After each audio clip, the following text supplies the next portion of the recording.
Assalamualaikum warahmatullahi wabarakatuh, teman-teman. Selamat sore semuanya. Apa kabar hari ini? Semoga sehat semua ya.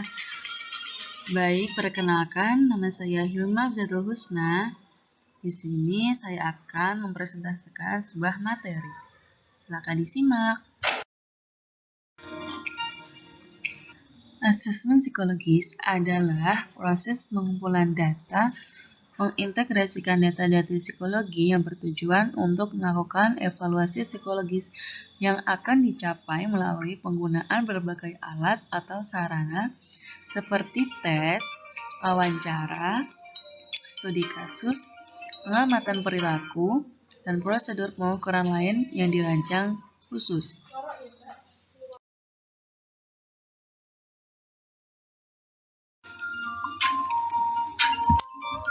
Tujuan dari asesmen psikologi yaitu menggambarkan kapasitas dan fungsian psikologis yang termasuk memungkinkan gangguan, mengonfirmasi dan memodifikasi kesan yang terbentuk melalui interaksi tak terstruktur dengan pasien, serta mengidentifikasi kebutuhan terapi dan penggunaan terminologi gangguan atau pasien dan terapi tersebut mengisyaratkan asesmen sebagai suatu kegiatan yang dilakukan di arena setting klinis dan ranah kesehatan.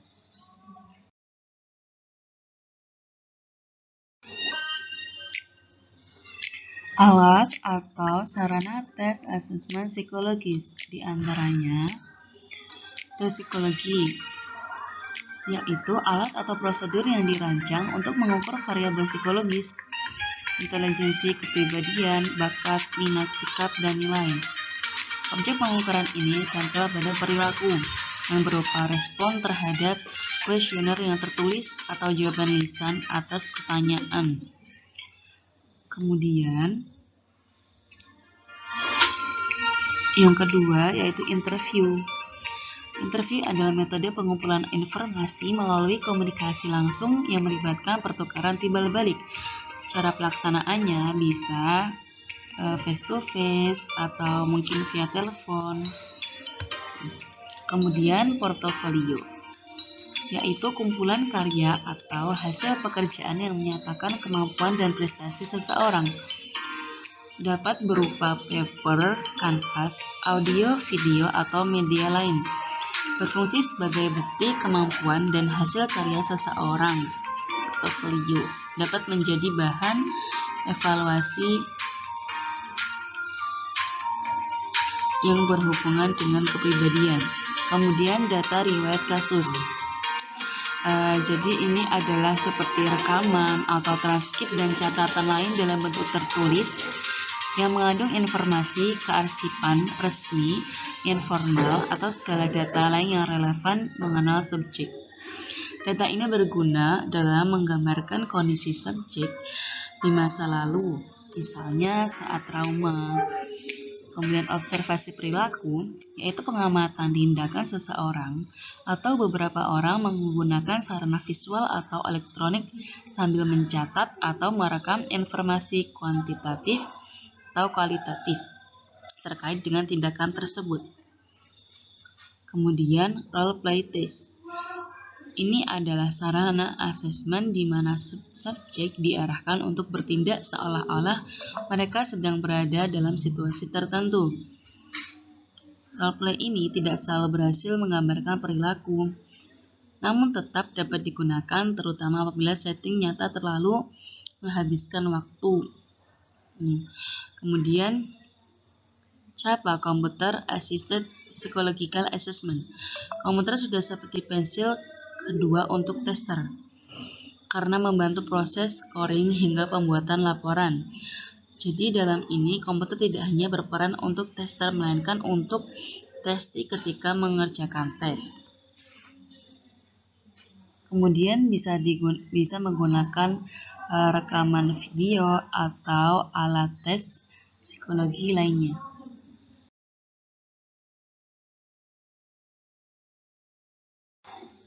Kemudian tahapan asesmen. Yang pertama, mengevaluasi pertanyaan rujukan. Pertanyaan rujukan perlu diklarifikasi untuk mengatasi keterbatasan tes psikologis, dan menyediakan informasi yang lebih relevan terkait permasalahan klien. Kemudian yang kedua, mendapatkan pengetahuan terkait isi permasalahan. Hal yang perlu diperhatikan saat memulai prosedur pemeriksaan yaitu pemahaman mendalam terhadap masalah atau penguasaan terhadap permasalahan psikologis yang akan diperiksa. Kemudian jenis tes yang akan digunakan, apakah cukup memadai untuk mengungkapkan masalah? Kemudian mengumpulkan data. Proses pengumpulan informasi aktual dapat menggunakan beberapa sumber seperti skor tes, riwayat hidup, observasi perilaku, dan wawancara. Untuk permasalahan tertentu, dapat juga menggunakan catatan dari sekolah, observasi psikologis yang terdahulu, rekam medis, laporan kepolisian, atau hasil diskusi dengan orang tua atau guru. Sumber data yang beragam diperlukan untuk menghasilkan kesimpulan yang spesifik dengan melihat konsistensi dari data-data yang diperoleh. Nah, penyebab masalah, kemudian menafsirkan data. Dalam penafsiran data, penyebab masalah perlu diuraikan secara lengkap dengan memperhatikan interaksi beberapa faktor-faktor perilaku,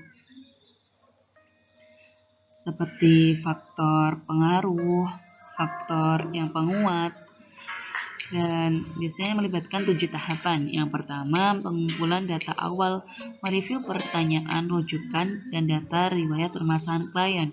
Yang kedua, mengembangkan alternatif kesimpulan. Yang ketiga, menolak, memodifikasi, atau menerima kesimpulan. Yang keempat, mengembangkan hipotesis. Yang kelima, membuat dinamika kepribadian. Yang keenam, mempertimbangkan faktor situasional dalam membuat dinamika. Dan yang ketujuh, memprediksi perilaku klien jika dihadapkan pada situasi yang berbeda.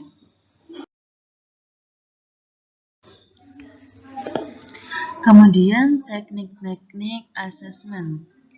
Jadi ada dua, yaitu teknik asesmen standar dan teknik tidak standar. Teknik asesmen standar yaitu seperti pengetesan psikologi, formatnya sudah ditetapkan dan tepat. Begitu pula prosedur dan metode penskorannya. Memampukan instrumen yang digunakan untuk tujuan yang sama di berbagai lingkup dan berulang-ulang.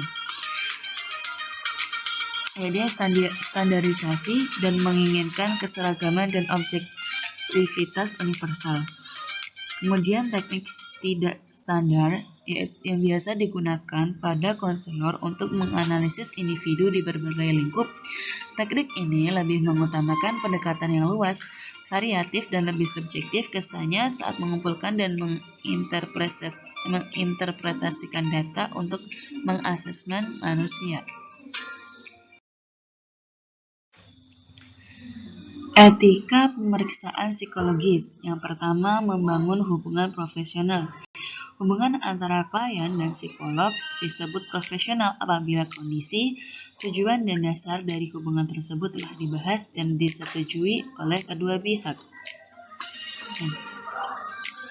Aspek yang mempengaruhi kualitas hubungan psikolog atau pemeriksa klien. Yang pertama, keterampilan pemeriksaan menggunakan informasi yang relevan dan familiar bagi klien untuk menjalin kedekatan. Ekspektasi pemeriksa terhadap klien dan kondisi emosional klien yang berubah-ubah. Yang kedua yaitu kerahasiaan. Hasil tes atau asesmen hanya boleh digunakan atas persetujuan atau sepengetahuan klien. Kerahasiaan sudah disebutkan dan menjadi aspek utama dalam informed consent. Untuk menghindari kesalahpahaman dan pelanggaran hak kerahasiaan klien, pemeriksa perlu memberikan penjelasan yang gamblang dan akurat mengenai prosedur asesmen. Kemudian pemberian label. Psikolog, karena profesi dan keahliannya memiliki wewenang untuk memberikan label seseorang, maka psikolog perlu sensitif terhadap dampak negatif yang mungkin muncul sebagai hasil pemberian label yang berasal dari luar atau self-labeling. Memahami keterbatasan yang muncul sebagai akibat dari label yang diberikan kepada seseorang. Kemudian yang keempat, kompetensi dalam menggunakan instrumen asesmen. Psikolog perlu menguasai administrasi dan interpretasi hasil tes melalui training dan supervisi oleh ahli. Keterampilan khusus lainnya yang perlu dikuasai oleh psikolog, kemampuan mengevaluasi keunggulan dan keterbatasan teknis berbagai alat tes, kemampuan memilih alat tes yang tepat, pengetahuan tentang validitas dan reliabilitas alat tes, dan prosedur interpretasi berkaitan dengan karakteristik populasi.